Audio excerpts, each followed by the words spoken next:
last video, you were professional and gracious, and I'd really like you to show your other side today. I'd like you to tell a funny story about the last time you were in Mexico.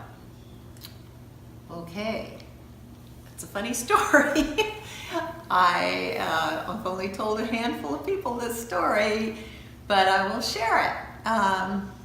And I do agree about the other videos, and you know, I love the movie Jerry Maguire, and I have to say, after watching the other videos, instead of show me the money, I thought show me the funny, because it wasn't funny, it was just me being professional and dignified and all that sort of thing. So, the other side, Jackie Ryan, take 2, the other side.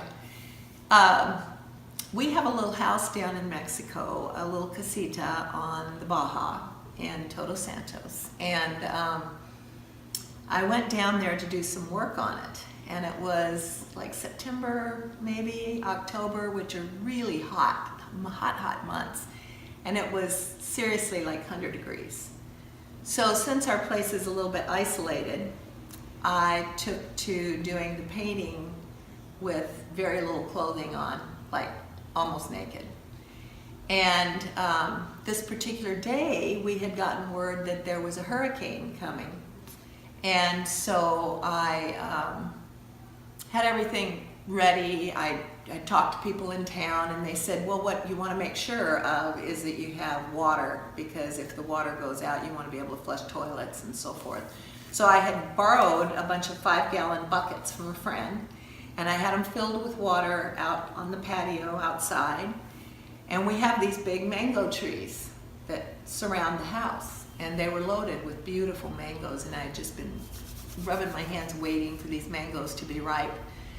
And so the wind started, and I was continuing to paint, and then I heard things starting to fly around a little bit, and I went outside and took a peek, and it was the mangoes, and the mangoes were flying off of the tree and falling on the ground, and the birds were sweeping in and eating my mangoes, and the birds were eating them. And so I decided to grab a tray and run out and grab all the mangoes up off the ground and bring them in so the birds wouldn't get them.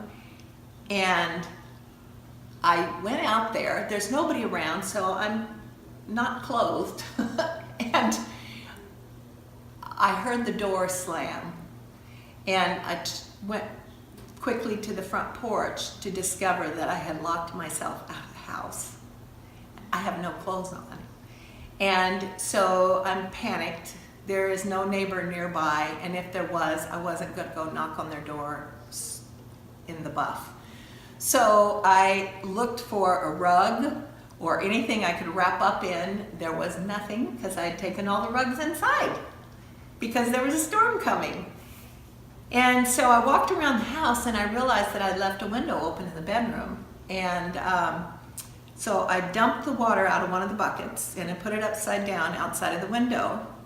And I pushed the window the rest of the way open, and I stood and I looked, and I could see that I could probably make a dive through the window for the bed. The window was so high that I couldn't just drop to the floor. I would have to launch to the bed. Well, I had my mangoes. And so I took the mangoes, and one by one, I tossed them through the window onto the bed, and then I made my move. And I got halfway in. I had one leg over, and mind you, these are the old aluminum windows with the track. It was not a comfortable place to be, for all apparent reasons. So I got halfway in, and then I pushed off and made a dive, and I landed on the bed with all my mangoes, and I laid there in the mangoes for quite a while. And then I was so relieved to just be in. And so I had saved the mangoes. That was the happy ending. But I had to, when I took the buckets back, I had to confess to my friend that I had had this episode with the mangoes. And I swore her to secrecy.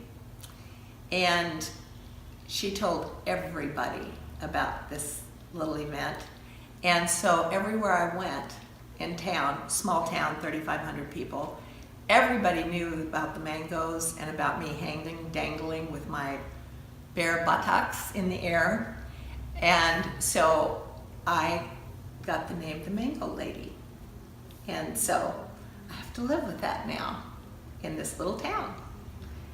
And so that's kind of, you do what you have to do. You can't let the birds get the mangoes. So I'm not only the naughty Grammy, but I'm the naked fruit picker. The end.